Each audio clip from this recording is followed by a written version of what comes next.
Doctor साहब दूसरा सवाल है मेरा कि मरीज को अगर डायबिटीज है तो क्या आप सलाह देंगे उसको कि उसको घुटना बदलवाना चाहिए नहीं बदलवाना चाहिए? डायबिटीज़ यदि पेशेंट को है तो ऐसे घुटने ना बदलवाने का कोई ऐसा कारण नहीं है, बशर्ते डायबिटीज़ कंट्रोल होनी चाहिए। तो डायबिटीज़ में टेस्ट होता है जिसको हम HbA1c बोलते हैं, जिसमें हमें 3 महीने का ओवरऑल कंट्रोल का पता लगता है कि शुगर कितनी कंट्रोल है।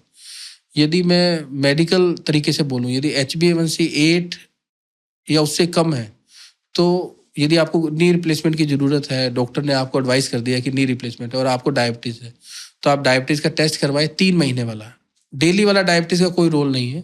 3 महीने का जो एक कम्युलेटिव आंसर देते हैं जिसको हम HbA1c बोलते हैं, यदि वो 8 या उससे कम है तो आपको रिप्लेसमेंट के लिए जाना चाहिए। यदि वो 9, 10 या 11 आ रहा है तो आपको पहले शुगर कंट्रोल करनी चाहिए और उसके बाद आपको रिप्लेसमेंट के लिए जाना चाहिए।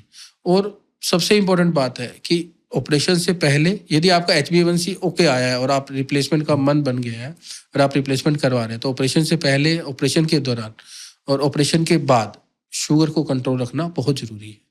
उस समय हमें डेली डायबिटीज चेक करने की ज़रूरत है।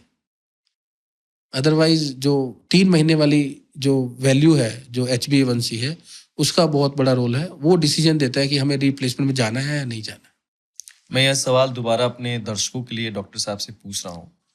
तो डॉक्टर साहब ये सवाल का जवाब आप इस कैमरे को एड्रेस करते हुए दीजिए, क्योंकि बहुत ही महत्वपूर्ण सवाल है। लोग बहुत ही क्यूरियस होकर इस सवाल का जवाब जानना चाहते हैं कि जिस भी पेशेंट को डायबिटीज़ है और वो नी रिप्लेसमेंट के लिए उसकी ज़रूरत पड़ रही है, तो नी रिप्लेसमेंट में जाने से पहले और नी रिप्लेसमेंट होने के बाद उन्हें कौन कौन सी सावधानियां रखनी चाहिए? आप इस कैमरे को एड्रेस करते हुए अच्छा, इसका बहुत ही सरल जवाब है जो मैंने अभी भी एड्रेस किया है कि नी रिप्लेसमेंट की यदि आपको रिक्वायरमेंट हो गई है और डॉक्टर ने एडवाइस कर दी है, तो HbA1c आपको टेस्ट करवाना चाहिए, जिससे हमें 3 महीने की जो कम्युलेटिव कंट्रोल है उसका पता लगता है। और वो यदि उसका लेवल बहुत ज़्यादा आता है तो आपको रिप्लेसमेंट की तरफ अभी नहीं जाना चाहिए, उसको पहले कंट्रोल करना चाहिए, फिर रिप्लेसमेंट की तरफ जाना चाहिए। यदि वो 8 से कम आता है, 7, 6, 7.6 आता है, अप टू 8, तो आप नी रिप्लेसमेंट की तरफ जाना चाहिए। और उसके बाद यदि आप नी रिप्लेसमेंट करवा लेते हैं, आपको डायबिटीज रहती है, तो आप डेली ब्लड शुगर मॉनिटरिंग करनी चाहिए और उसका लेवल आपको कंट्रोल रखना चाहिए एटलीस्ट फर्स्ट 3 वीक्स, जब तक आपके सूचर रिमूव नहीं हो जाते। तो शुगर आपका मेंटेन रहना चाहिए लेवल। उसके लिए फिर अगर सर्जरी हो गई तो उसके लिए पेशेंट को क्या क्या ध्यान रखना चाहिए जिससे शुगर लेवल उनका एक ज़्यादा डायबिटीज जो पेशेंट है उनका? अच्छा, एक तो प्रॉपर मेडिकेशन उनको लेना चाहिए डायबिटीज़ का।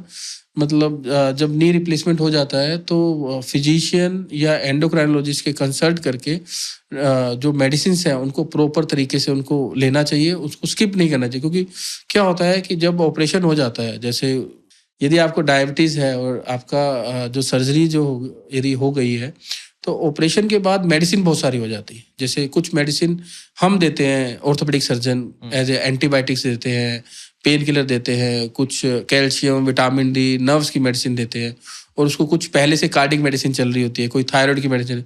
तो ऐसा नहीं है कि वो हमारी मेडिसिन ले, डायबिटीज़ की मेडिसिन भी लेना उतना ही इम्पोर्टेंट है।